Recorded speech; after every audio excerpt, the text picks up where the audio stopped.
Thank you very much, Alex. Thank you so much for the invitation to present here. I am indeed not Werner Göbel. I am David Weigl, for which I apologize. Werner is unfortunately unwell. I think he is part of the Zoom session. He has joined, but he's struggling a little bit to speak. So perhaps he'll be able to answer some questions by chat later.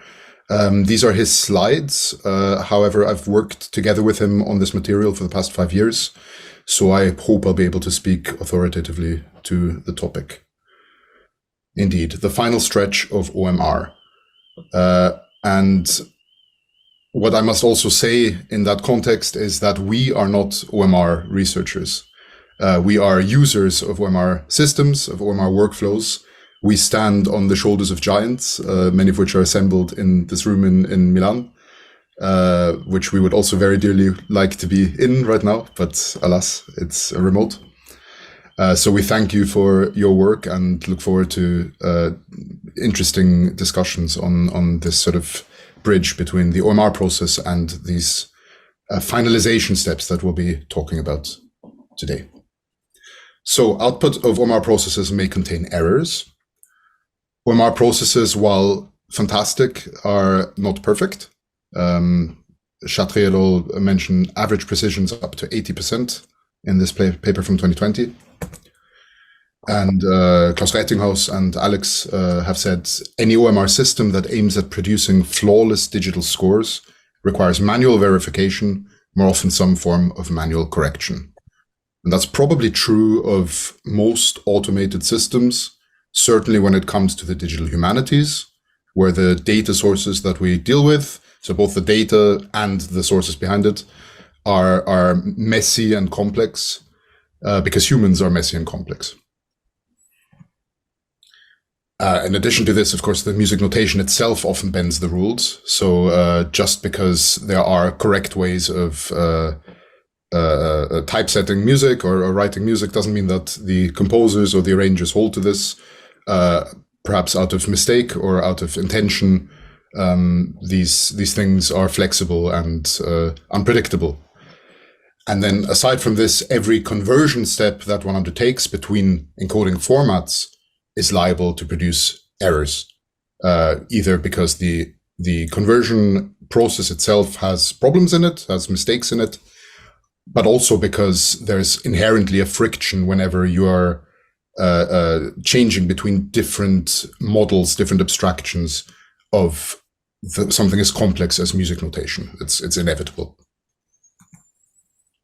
But the stakeholders of OMR, so the people who use the outputs of OMR, they really do need 100%. This is what's required. So just as an example, if you take Beethoven's Diabelli variations, you have a whole lot of music in there.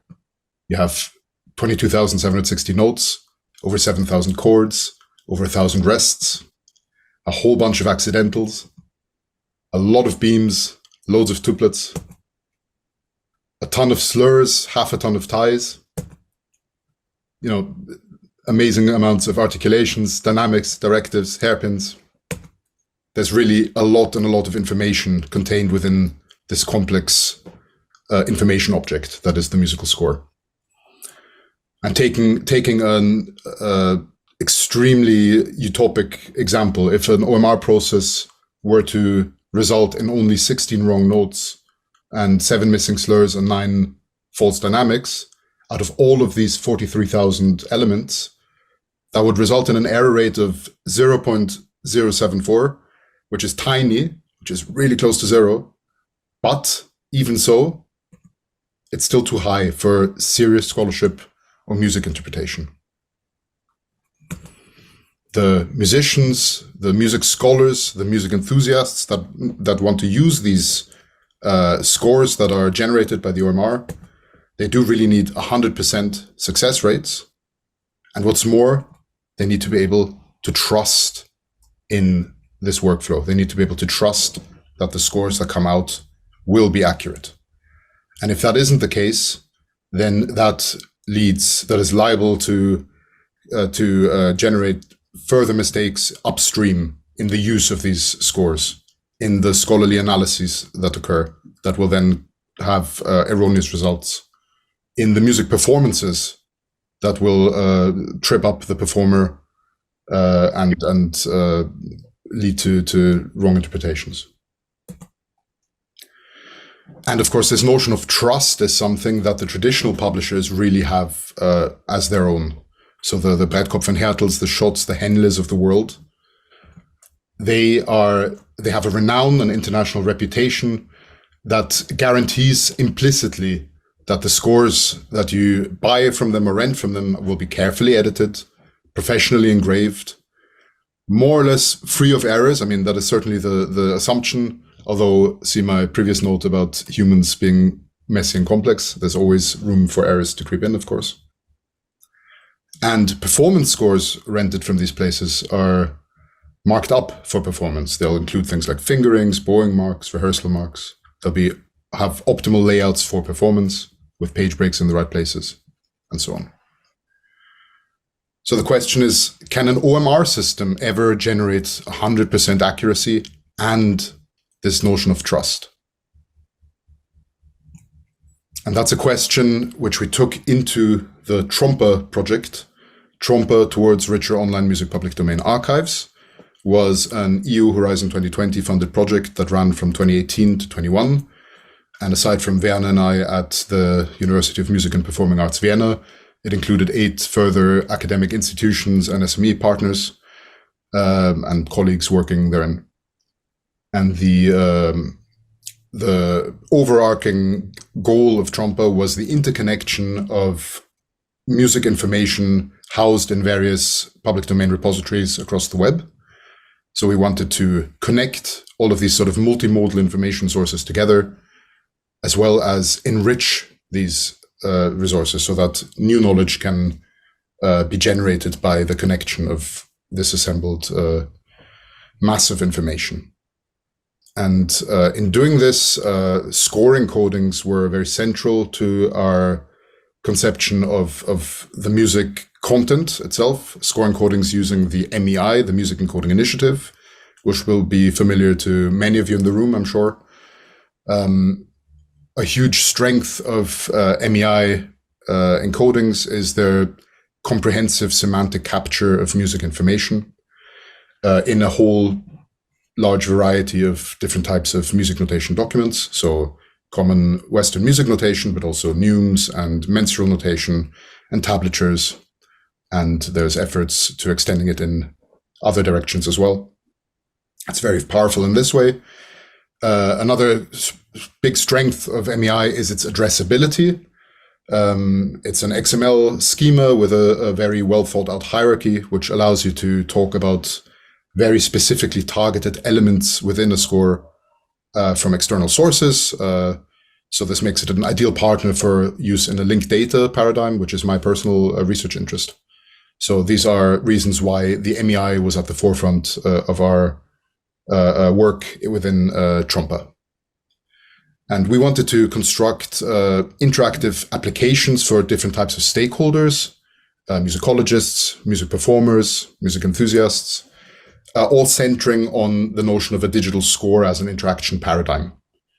And of course, to be able to do that, we need these encodings to exist. This is one of the weaknesses of MEI.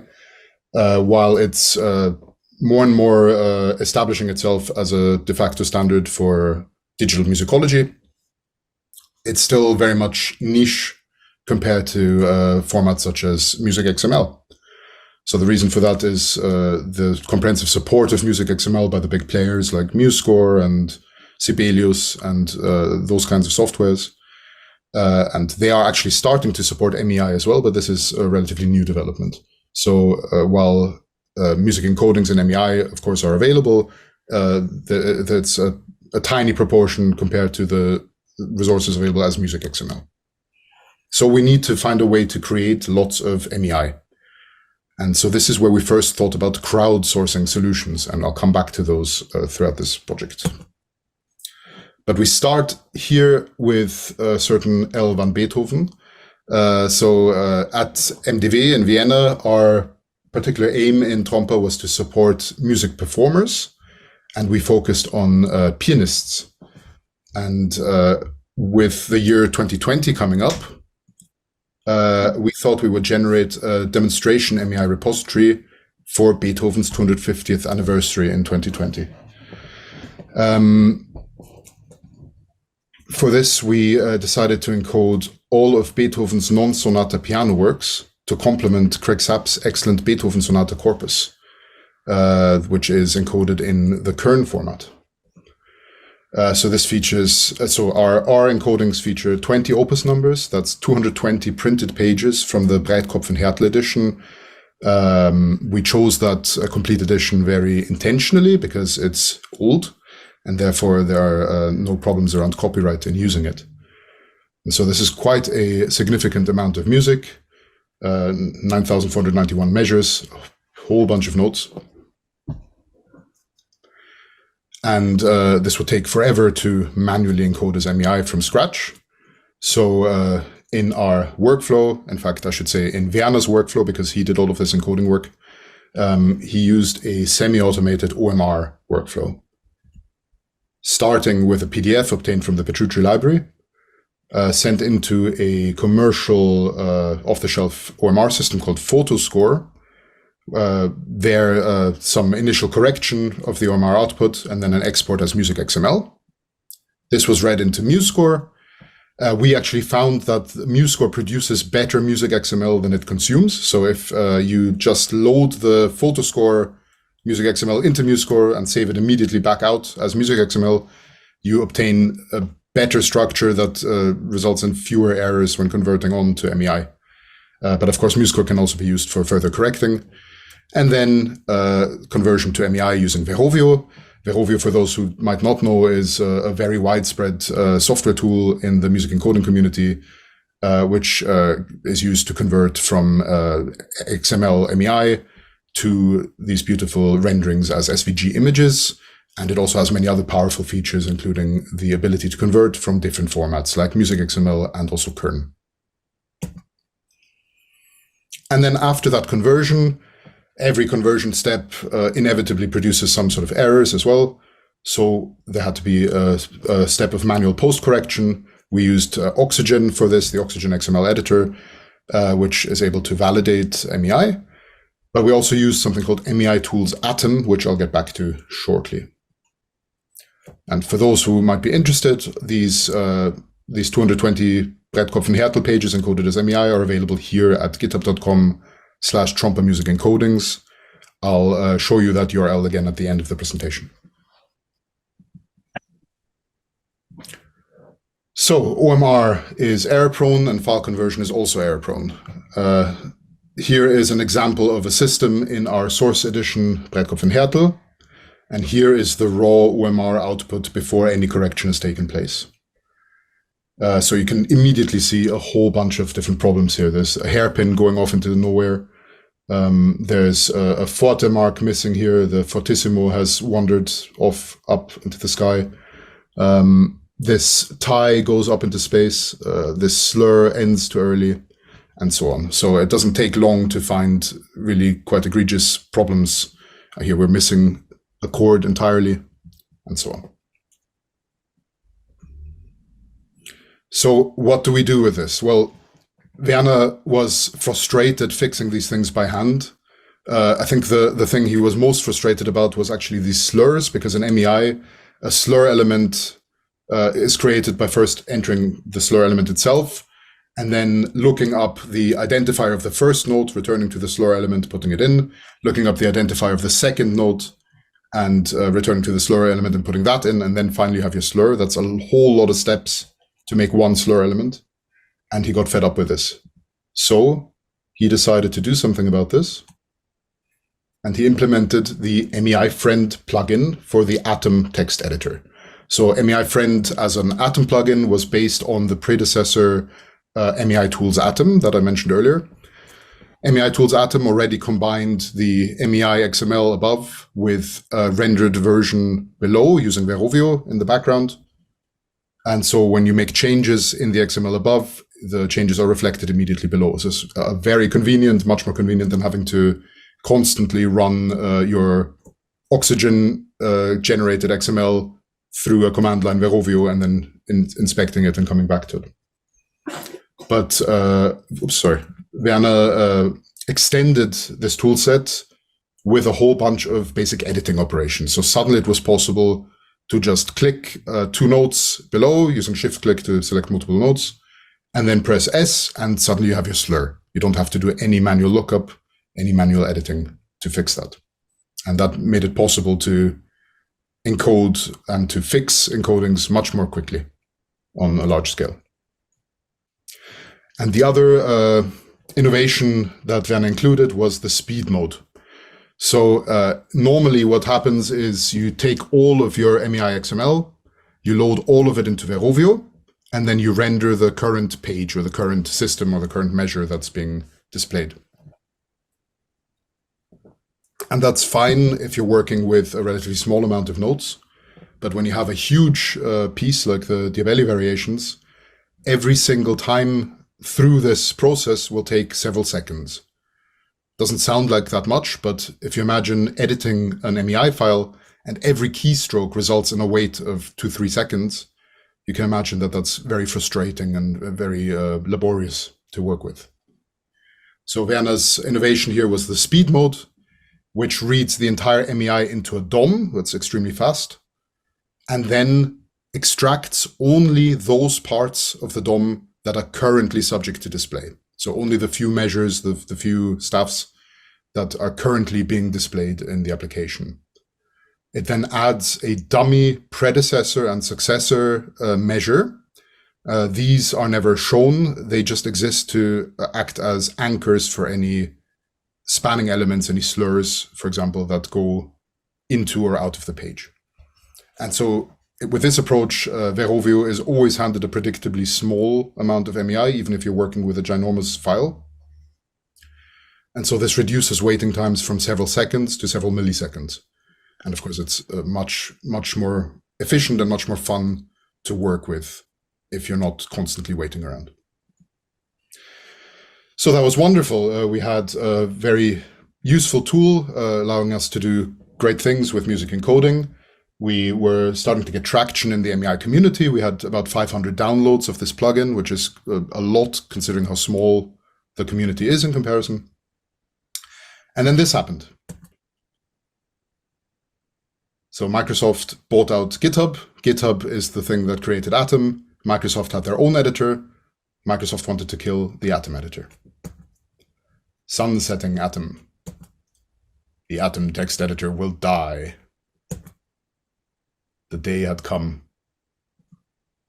The sadness was immeasurable. But fortunately, we were prepared. So we presented mei-friend as an Atom plugin at the Music Encoding Conference 2021. And one of our wonderful colleagues there asked us a pretty simple question, which is, why isn't it a web app? Because Atom plugins are anyway written in JavaScript. And so, editor modules exist for web pages. So we thought, why not? And we started this conversion work pretty soon after MEC 2021. And by the time this Atom problem occurred, we were already working with mei-friend as a web application. And you can try it out yourselves at mei-friend.mdw.ac.at. Again, this link will show up on the last slide as well, so don't worry if you miss it. And you can see we still have the MEI encoding at the top. We have the rendered SVG at the bottom. And these two worlds are connected. So you can click on things up here and have them show up down here. You can graphically edit and so on. We'll see more of this later. So in implementing mei-friend, we follow a number of design principles. We want to be MEI native, want to work directly in the MEI. We want it to be user-friendly, of course. We want it to be a collaborative editor so that you can work with others. We want it to be scholarly, supporting the work of musicology.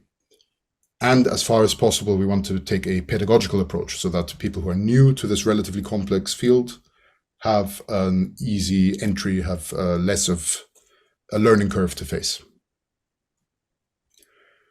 So in terms of MEI nativity, we really want to work directly in MEI as the last mile of the encoding process.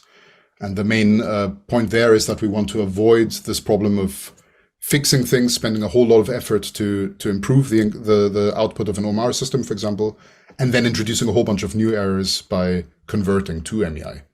So we want to do the fixing at the very last stop when we are already in MEI natively. That also allows us to support all of the powerful features that MEI has that other formats don't have. Of course, we have to develop support for that in mei-friend, and that's a whole bunch of that is already in there, and a whole bunch more is for future development. And it would be remiss to forget the complementary editors that exist. We're, of course, not the first music encoding editor in the world. Many fantastic solutions exist already, but those that exist are either work in different formats. So, for example, the Verovio Humdrum viewer, while it's capable of producing MEI very easily, the editing is done in kern, and so this conversion problem still exists. Similarly, with the Sibelius plugin SibMEI and the new MuseScore MEI output, which is great to have. But you're not working natively in the MEI there. And those MEI editors that do exist either work on different notation types than CMN, which is the one we were most urgently interested in our research. So you have great editors for neumes and for mensural notations, or are relatively limited in their support of editing functionalities. So the Verovio editor, Meise, they exist. But they don't have a huge amount of functionality to simplify the editing process. And we want to be simple. We want to be as user-friendly as we can be. One part of that is being browser-based. So that's a big advantage of being a web application. There's zero installation required. You just go to the website. We're platform independent. Of course, the interaction paradigm really benefits from a keyboard existing. So it's a bit tricky to work with in a touchscreen environment, but it's not impossible. Perhaps we can improve that in the future as well. We want to be international. We're multilingual. Currently, there are, in fact, 8 language packs. This is slightly outdated because we've recently added Japanese as well. And I think this is very important to allow people to work in the environment in a way that's most comfortable to them. We're hoping for this collection of languages to increase. We generate these through machine translation, and then have members of the MEI community, as well as members of our institute, which is very international, verify and correct these translations. And this is all an open source effort. So if you're interested in having your language represented here, please do talk to us.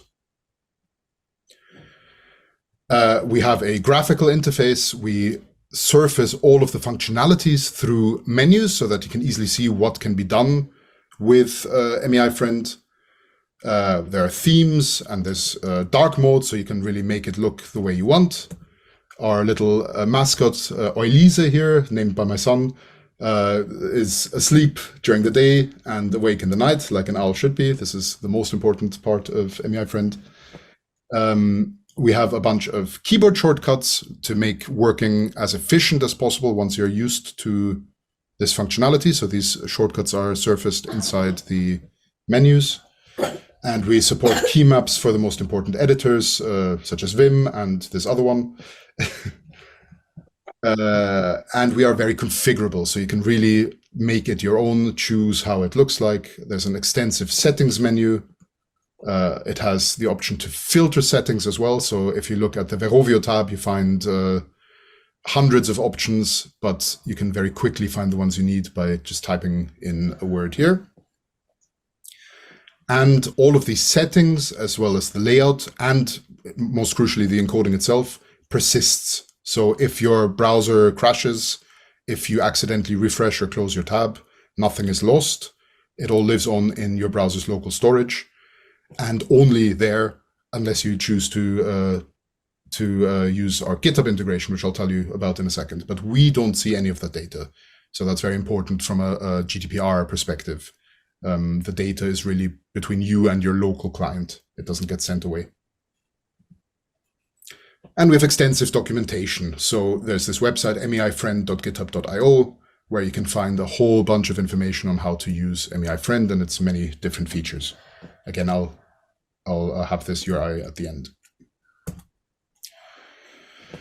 Then we want to enable collaborative work. So we want people to be able to collaborate, make music encodings together, work together on encoding tasks. And one way we do this is through this aforementioned GitHub integration. So here you can see Werner is logged into his GitHub account and has opened a encoding from GitHub. And you can see the access to the Git history here.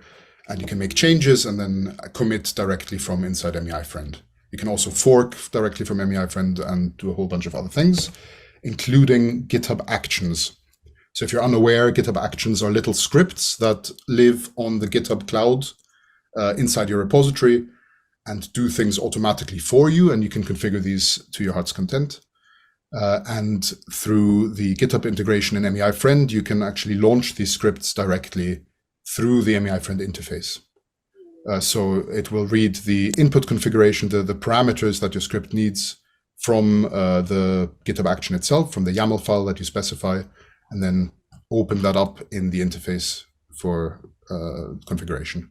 There's some buttons here that let you copy the most basic things like the current file path and the current selection of elements in as values for these parameters. And then finally, we integrate the solid platform for social link data. This is for sharing annotations. So here we have an example where a note has been annotated with some text. You can see it highlights, and there is the corresponding annotation in the annotations list. And this is then generated as link data inside what's called a solid pod, a personal online data store. So the user that created this has access to it and can share who else has access to it, whether they want to keep this information private, for example, if it's not ready for publication, or whether they want to share with colleagues or to have it open to the world in general. I won't talk much about this right now, but we will be presenting specifically on that topic at DLFM in a week. So do please stop by if you're interested. And finally, it's possible to generate URIs with mei-friend that pre-configure the client in a very specific way. So if you want to send people to an instance of mei-friend with a particular file opened, with a particular layout, with a particular zoom setting, and even a pre-selection of elements, you can do that with this link. You can add a fork equals true parameter to instruct them to fork a GitHub repository so that they have their own working copy, and you'll be able to play with this in just a second. We want to enable scholarly work with mei-friend. For that, we have support for facsimiles, and you'll get a demonstration of that shortly.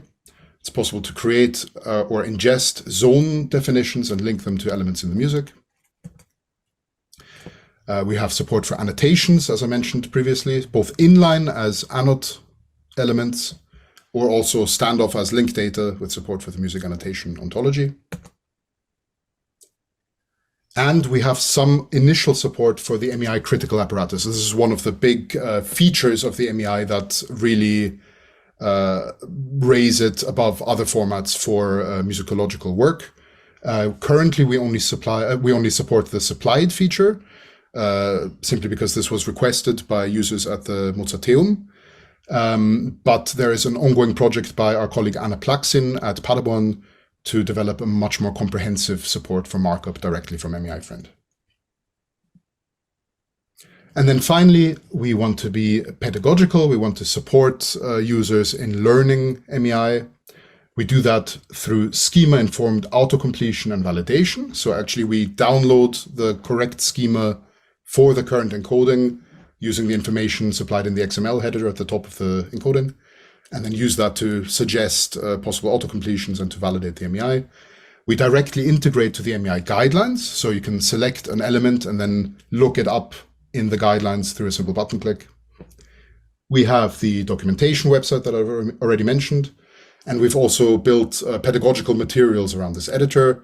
You can find some slides at tinyurl.com/mei-friend workshop. We've given these at a number of different conferences, tutorials. and also in classroom settings, and they seem to work very well. So do give them a shot. So quickly demonstrate some stuff here now, and I'm aware that I'm running low on time. I'll try and be quick. Here is a video of something that I hope is of particular interest to this group, which is our use of facsimile images, which can rely on the output of the deep optical measure detector by Simon Waluszek and colleagues, including Alex Pacher. Thank you for that. And I will show you a quick video here. So here we take the measure annotations XML file that is produced by the deep optical measure detector.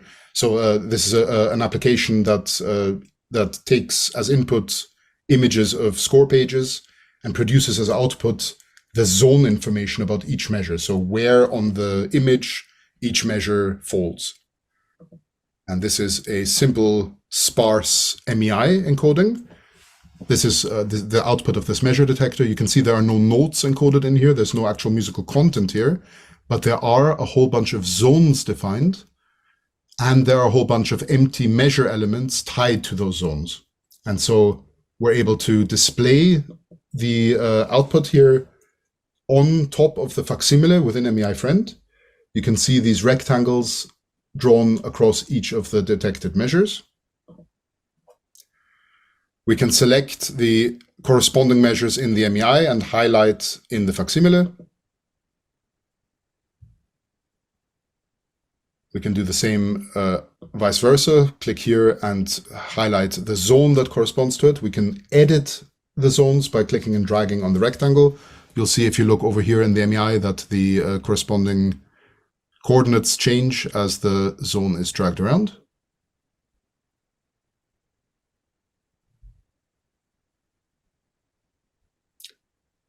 And so we can now save this modified sparse MEI and now open the output of an OMR process. So this is a different MEI file of the same piece. This is the output of an OMR process run on the same facsimile images. They know about the musical content, but they don't have this zone information. They don't know where it occurs on the page. But now we are able to ingest facsimile, which lets us load this zone information. And as long as the number of measures is the same in the OMR and in the measure detector output, we are able to automatically merge these two things. So now we can click in the facsimile on a zone and highlight the corresponding measure in the MEI. And among other things, this allows us to isolate distinct measures and show them in the facsimile and the corresponding MEI, which is going to be useful, hopefully, for crowdsourcing initiatives, on which more shortly. So I know I don't have that much time. I will very quickly show you a little bit of this interactively. If you would like to play with this yourself, there's this very long URI which will set up mei-friend according to what you just saw. But I've packed it up for you in this tinyurl.com. So tinyurl.com/worms 2023-demo. You can try this out on your own machines. When you click on this, when you initially land on mei-friend, you will be given a splash screen with Oilise. You say, OK, and then it will direct you to log into GitHub. In case you've never done it before with mei-friend, it'll ask you to authorize it to access your GitHub. I've already done it. So I'm now asked to fork the repository corresponding to that work. It says the link you have followed will create a GitHub fork of the following repository. This is OK. And here I can select my GitHub user account or any of the organizations I'm a member of and say fork repository. And this then opens this encoding with the pre-merged facsimile as a sort of working copy within my own GitHub account. And I can click down here and have it highlight corresponding things down in the MEI. I can click on a measure and have it highlight the corresponding measure up here. I can click edit zones. So if I click here now, it will highlight the measure. If I click edit zones, I can make modifications to this measure by clicking and dragging. And down here, I'm now in the zone corresponding to the measure. And now this has been corrected and I'm back at the measure level. So that's all I have time to show you, but do feel free to play with this to your heart's content. I hope it's of interest. I will enter full screen again. So finally, returning to this idea of crowdsourcing, how can we solve this problem of there being relatively sparse numbers of MEI encodings? How can we conquer the world with MEI? Well, the crowd approach has been thought of before. We're not the first to suggest this. In 2012, there was this project, What's the Score at the Bodleian? This was focused on crowdsourcing metadata for score documents. And then since then, there's been a whole bunch of projects focusing on the music content itself. Human-in-the-loop approaches, such as used in SIMSA to improve new OMR, are also common. The Keyboard Philharmonic project featuring distributed supervised editing of works. The OpenScore leader corpus and other projects by Mark Gotham and colleagues, where a human coordinator distributes different fragments of pieces to users that are then edited in MuseScore and then collected. There's a klezmer manuscript project crowdsourcing a whole huge collection of klezmer melodies. There's Allegro, which has microtasking for folk melodies. So we're not the first to think of this, but none of these previous approaches quite fulfill all of our requirements, which I'll quickly tell you about, which is to work in a semantically rich representation. So not all of these feature MEI, some of them do. Not all of these feature common Western. We want minimal computing requirements for participation. So we want anyone to be able to run a campaign without having access necessarily to expensive servers, to IT administrators who are able to set up complicated workflow systems. There should be zero installation. It shouldn't matter what operating system you're using. And as part of that, we want to decentralize campaign management. We don't want to be gatekeepers of this process.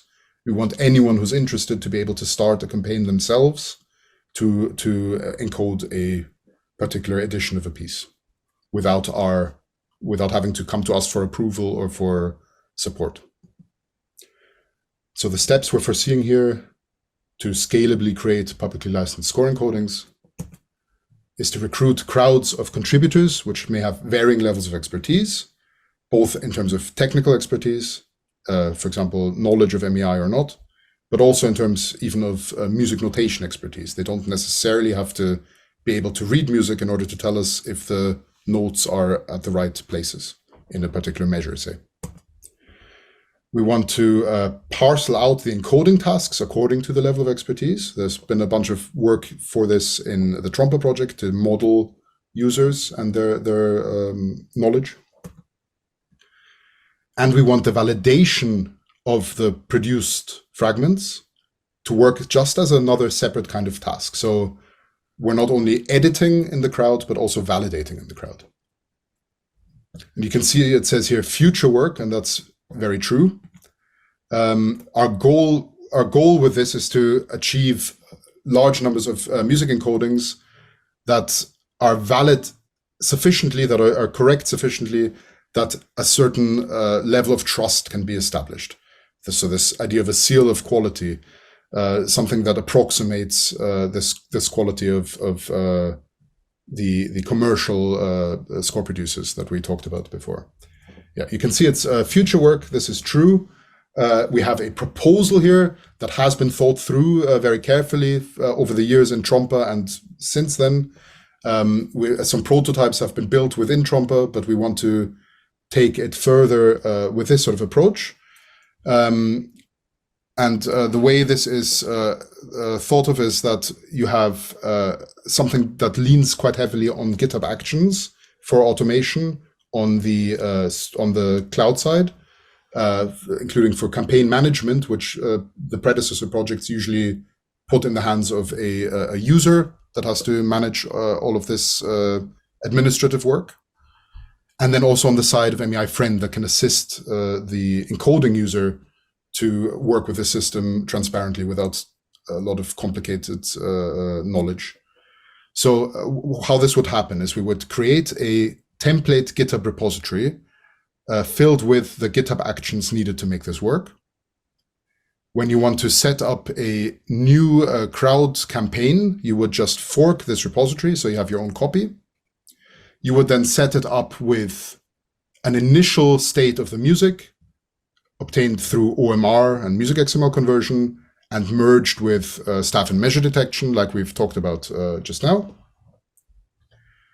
And then you start the process by sending your crowds of users links that pre-populate mei-friend and instruct it to fork this repository. In there, you also have a lock table that decides which fragments of the music are currently being processed and stops the ones that are already locked from being given to other users. So mei-friend automatically forks, adds an entry into the lock table, creates a pull request. The GitHub action then triggers to check what's been entered in that pull request, validate that it's just an entry into the log file as expected. If that is the case, it merges it in. mei-friend then automatically fetches that, allows the user to edit a particular fragment. This would then just be locked to that fragment. The user finishes that activity and commits, creating another pull request. Another GitHub action triggers to check that the user didn't stray outside of their fragment, that everything that was entered was allowed based on this log table. If that's the case, it's merged. And then further users arrive and are given the task of validating the user one's input. So checking that what was undertaken here by the user is correct.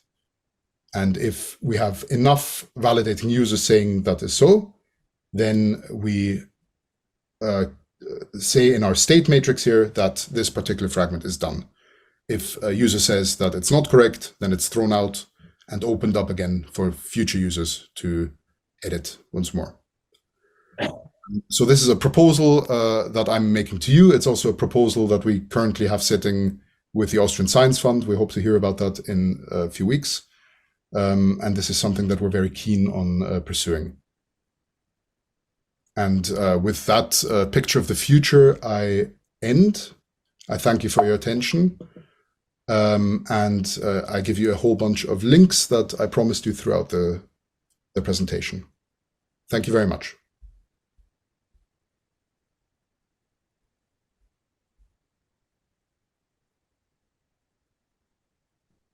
Thank you, David. I think you can hear us, right? Okay. Yes, I can hear you. Thank you. Well, we have some minutes for questions. I don't know well how to do it. You can shout, and if he doesn't listen to it, I will try to reach the question for him. I wanted to ask you, Let's say hello. No, just to check if he can listen to the question. I think I can hear. Okay. Okay, great. I wanted to ask you, well, I'm really interested in mei-friend for the project in which I'm working, which is working on medieval manuscript basically.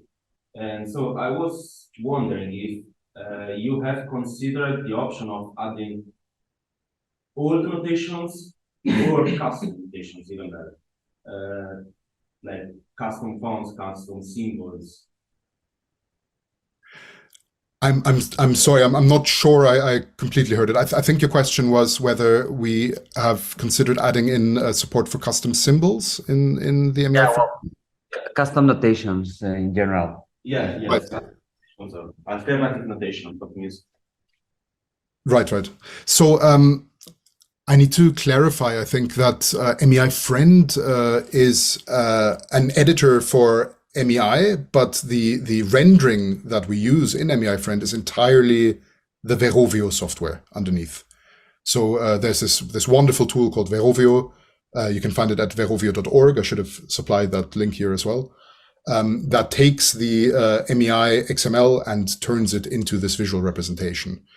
So anything related to the visual display of the notation, such as alternate symbols, would have to go into Verovio development, and this does happen constantly. So we're in another project looking at very different kind of notation, which is German lute music, German lute tablatures. And there we're currently in discussions on getting Verovio to support custom symbols for, because the different sources that we're encoding use a variety of different ways of rendering these tablature instructions. So there is development that has to happen on the Verovio side for creating new symbols. Also to support new kinds of notation, such as, mensural or neumes or tablatures. This is work that has to happen in the MEI itself. And this is all done by a very open community, the Music Encoding Initiative, and all these various bits of software are open source. So I think there's certainly interest in supporting new approaches and new notation types that aren't already dealt with. I hope that answers your question. Yeah. Thanks. Right. This is Ichiro. Add that you know about neon. I mean, David mentioned neon. So if I don't know how far back you're talking about medieval manuscript, but neon does support square notation. Yeah, I know that yes, but it's not okay. Just Neon. neon, Not the neon. Yeah, I know also about neon. Maybe we can talk about it. So perhaps one more additional note. So mei-friend was very much developed in a common Western music context. Beethoven pieces and Strauss orchestral pieces. But we are very keen on branching out to support other kinds of music. And so that's starting to happen now with this tablature project. We're considering ways of configuring the interface to match the kind of notation that's being dealt with. Because when you're working with lute tablatures, you don't care about many of the things that you need for piano music and vice versa, of course. So that is ongoing development. Okay. More questions from the audience? Elona? I just wanted to raise it as a discussion more like it's, sorry. Hi, can you hear me? Yeah, okay. I just wanted to raise a discussion so everybody can also maybe chip in as well. But we saw that you use PhotoScore. Do you think the state of the art in academia would be able to help with that scarcity of data? And that is why I say we also need other people to chip in. I've heard him, maybe you could also chip in on how maybe we could move to using MEI, because the state of the art in academia right now, it's more like on a sequence level prediction and some current as well. But do you think mei-friend would help us generate more data that is it's MEI basically, and we could help mei-friend to kind of maybe go from a score to some MEI annotation? Yeah, so I mentioned at the very top that we are not OMR researchers. We're very grateful users of these technologies. We didn't indeed go for a commercial product at the start. This was mostly out of, convenience, I guess, because it was easily available to us. I think improved OMR systems, certainly, the better the OMR output, the less work there is to do. So that's clearly a huge advantage if we can increase the performance of the OMR system that's at the start of our workflow here. But I think this process is never going to be entirely error-free, and especially if it doesn't natively produce MEI, there's a lot of chance of further errors being introduced through conversion. Excuse me 1 second.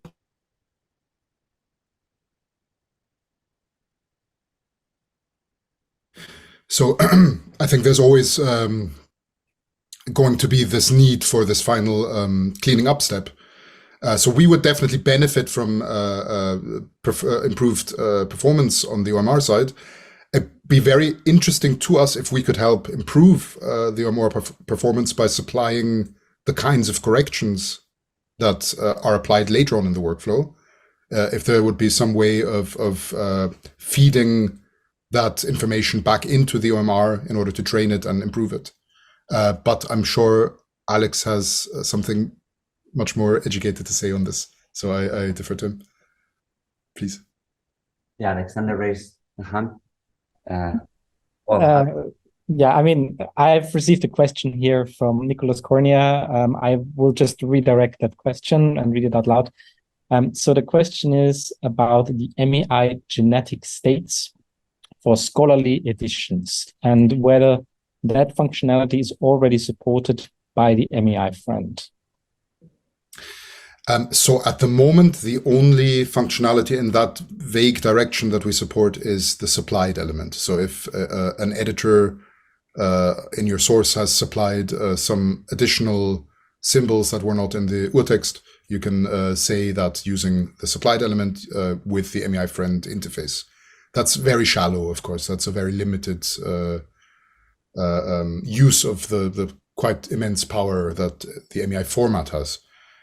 We are extending mei-friend in that direction. And when I say we, I specifically mean Anna Plaxin at Paderborn, who has a project right now to support much more of the critical apparatus in MEI. And I can't 100% truthfully say whether I know how that she supports all of the genetic addition elements, but it's certainly something we would like to support in future. We have some interest at MDV from our colleagues as well, who want to make genetic additions. So yeah, not hugely supported at the moment by mei-friend directly, but certainly something we're working towards. Mm-hmm. So the supply markup could be used to encode, for example, handwritten annotations made by performers or conductors on the score. It's a follow-up question. That is probably true.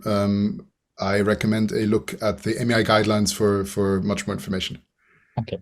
And then I have one question on my own, because I think it's actually quite interesting if you've been working on correcting OMR output on like a larger scale, which kind of errors from the OMR engine that you've been using are the most painful, so to speak, for you to correct? Which ones are the ones where you would take you the longest to fix in the mei-friend?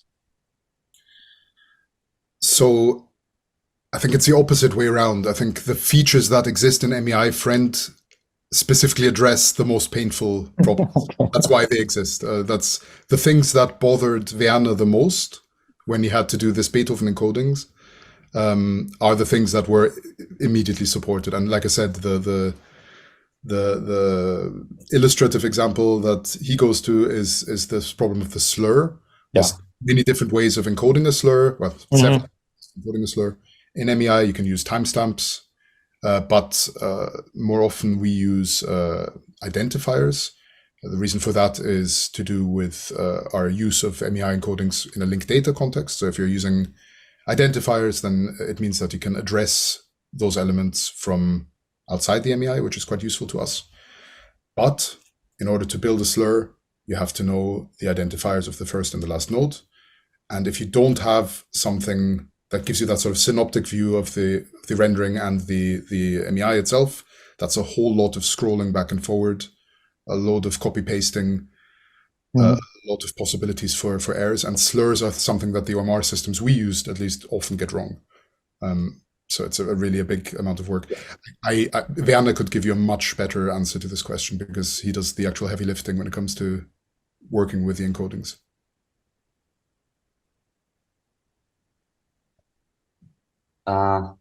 Very quick questions, please. Ichiro have one, and then George. This is Ichiro again. Thank you for this presentation and software. It's amazing. I'm particularly impressed with the speed mode and configurability. My question is probably mostly for Werner. Why did you not do most of the editing in MuseScore? So I'll answer on his behalf. I'm not sure how much he's listening, but I'm not sure if he can answer via chat. But I think I can approximate the answer, which is we absolutely do a lot of editing in MuseScore. So MuseScore is a features large in this workflow. Things are corrected as far as possible within MuseScore before the export happens to MEI. But it's just that conversion always introduces further problems, as I think you've presented on in the past at MEC's, Ichiro. Things are getting better, and that's also in part due to Werner's work. So Werner committed a whole bunch of fixes to Verovio's conversion process. So this hairpin into infinity that you saw in one of the examples, I believe, is already fixed. So that just doesn't happen anymore in the conversion. But I don't think that process is ever going to be perfect for any complex sort of music. And mostly because the models of the music notation are so different between music XML and MEI. Thank you. Georgie? Yeah, okay, so I tried with this. So I'm George from Queen Mary, and well, it's very good to see you, David, again, and regret we Hi, George. be here this time, and Werner, and thank you for the test. So my question is kind of more in the context of the crowdsourcing initiative you're trying to do. And I'm kind of wondering, this question really makes sense to you, but what I would find difficult in that context is if you've got a broad range of users, assuming that they will be able to interact with and correctly enter XML is perhaps a problem. So I wonder if you thought about where it makes sense to maybe simplify the surface syntax that you show to still be, editing valid MEI XML, but maybe taking a simplified representation that user can interact with. I'm taking this idea from, you know the link-based word very well, where you have syntaxes like turtle that corresponds directly to RDF XML, but no one saying would be editing RDF XML directly because it's so complex. That's a very interesting suggestion. Thank you. It's clearly true that the vast majority of the world won't speak XML. The vast majority of those who might be interested in music notation won't speak XML.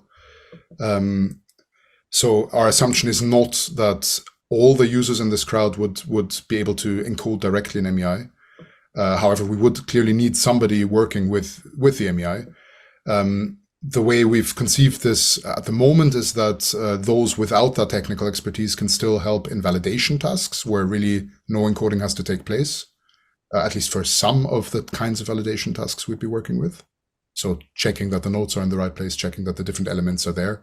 That can just be a yes, no, or a clicking notes in the graphics that are wrong or other elements. But for other kinds of validation, like are the layers correct, or of course for the encoding itself, yes, we do need people who know what they're doing with the XML. Our approach is to use self-incentivized crowds for this. So that's our initial thoughts. So we're hoping to be able to work with a student orchestra at MDV and to actually have some introductory tutorials with them on MEI. So we've got here, you can see the link to our tutorial slides that we're planning to use for this, and to work with them to get them up to at least a very basic level of fluency so that they can help in the encoding itself.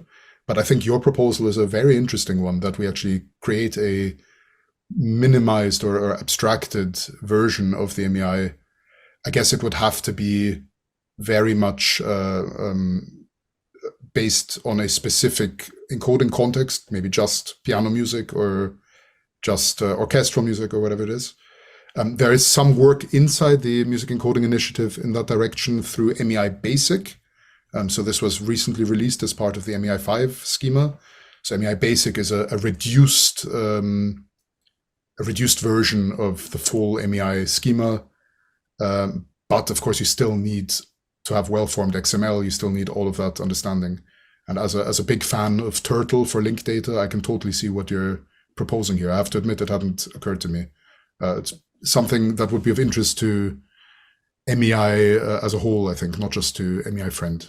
So thank you very much for that suggestion, and all I can say is we'll ponder on it further. Thank you.